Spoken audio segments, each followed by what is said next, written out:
Banyak faktor yang menghambat seseorang untuk berkata tidak, untuk bertindak cepat dan bersuara ketika berada dalam situasi yang rawan kekerasan seksual.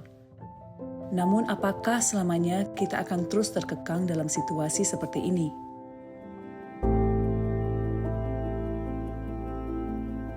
Kekerasan seksual adalah setiap tindakan dari individu atau berkelompok yang membuat orang-orang lain atau para korban merasa dirinya bukan manusia.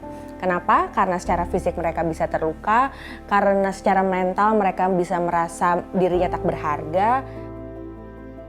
Kekerasan seksual adalah tindakan yang dilakukan oleh seseorang untuk memanipulasi orang lain untuk melakukan seksual aktivitas yang tidak dikehendaki. Ada yang fisik seperti sentuhan, colekan, ciuman. Ada juga yang non-fisik. Setiap perempuan yang lahir di dunia ini minimal pernah menyaksikan kekerasan seksual terhadap perempuan lain. Pernah waktu kecil di sekolah, di kampus, di transportasi umum.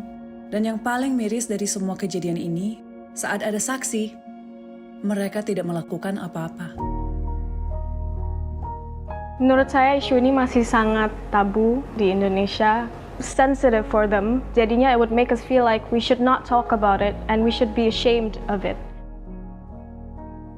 Masalah kekerasan seksual itu luas banget. Karena pelakunya bisa siapapun, korbannya juga bisa siapapun, termasuk laki-laki. Yang paling penting adalah membawa si korban ke tempat yang bisa membuat dia lebih selamat, bisa membuat dia lebih aman. Ada 3 hal yang kita bisa lakukan terus. Kita bisa memberi support kepada mereka yang memberi pelayanan terbaik untuk korban kekerasan. Kita harus terus angkat bicara soal isu ini supaya masyarakat kita makin aware. Dan kita harus mendesak pengesahan RUU penghapusan kekerasan seksual. Jadi to share your story so that you don't feel alone dan you feel like you're seen. Kita nggak punya pilihan selain satu, yaitu fight back. Selama hukum masih lemah, dirimu adalah senjata terbaik. Ciptakan ruang aman untuk diri sendiri dengan no, go, tell. No, katakan tidak. Go, jauhi pelaku. Tell, laporkan kejadian.